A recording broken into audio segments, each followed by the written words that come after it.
بسم اللہ الرحمن الرحیم۔ صرف 5 منٹ کا مدرسہ قرآن و حدیث کی روشنی میں 64واں دن 4 ربیع الاول۔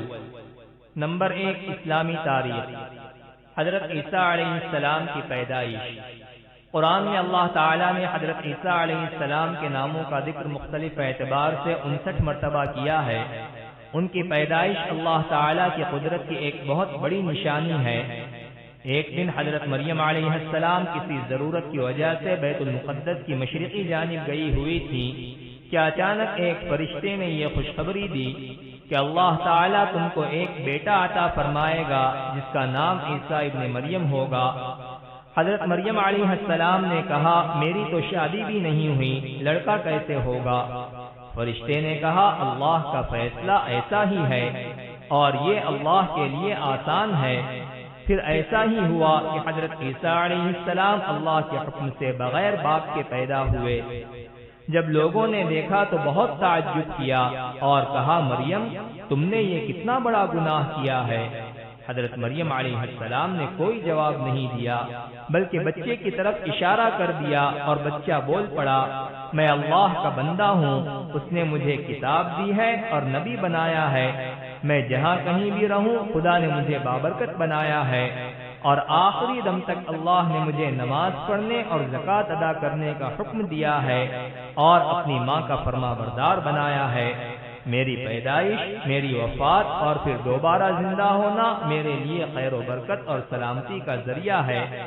بچے کی ایسی باتیں سن کر قوم حیران رہ گئی اور حضرت مریم علیہ السلام سے ان کی بدگمانی عقیدت میں بدل گئی۔ نمبر 2، حضور صلی اللہ علیہ وسلم کا معجزہ۔ غزوہ موتا میں شہیدوں کے متعلق خبر دینا۔ ملک شام میں موتا نامی ایک مقام پر جنگ ہو رہی تھی۔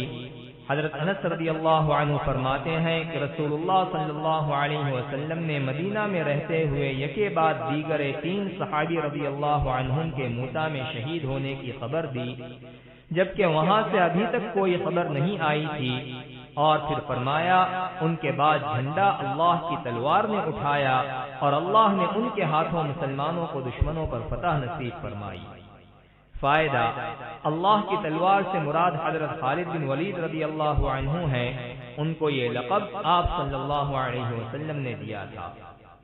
نمبر 3، ایک فرض کے بارے میں، بیوی کی وراثت میں شوہر کا حصہ۔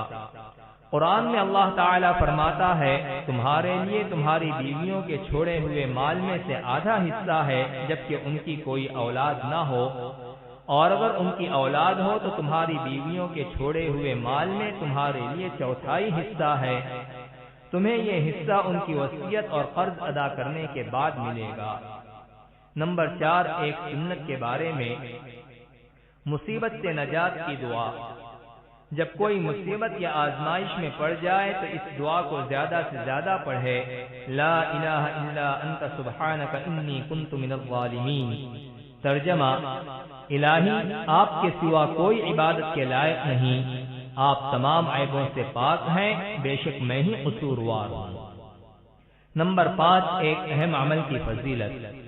ملاقات کے وقت سلام و مصافحہ کرنا۔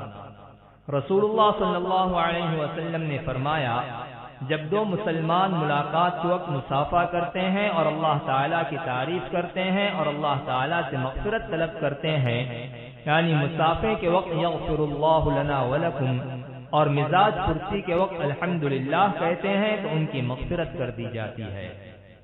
نمبر 6، ایک گناہ کے بارے میں، قرآن کو چھپانا اور بدلنا۔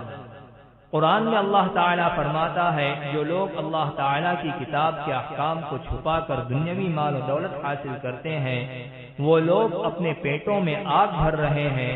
قیامت کے دن اللہ تعالیٰ نہ ان سے کلام کرے گا اور نہ ان کو گناہوں سے پاک کرے گا اور ان کو دردناک عذاب ہوگا۔ نمبر 7، دنیا کے بارے میں، دنیا کی چیزیں۔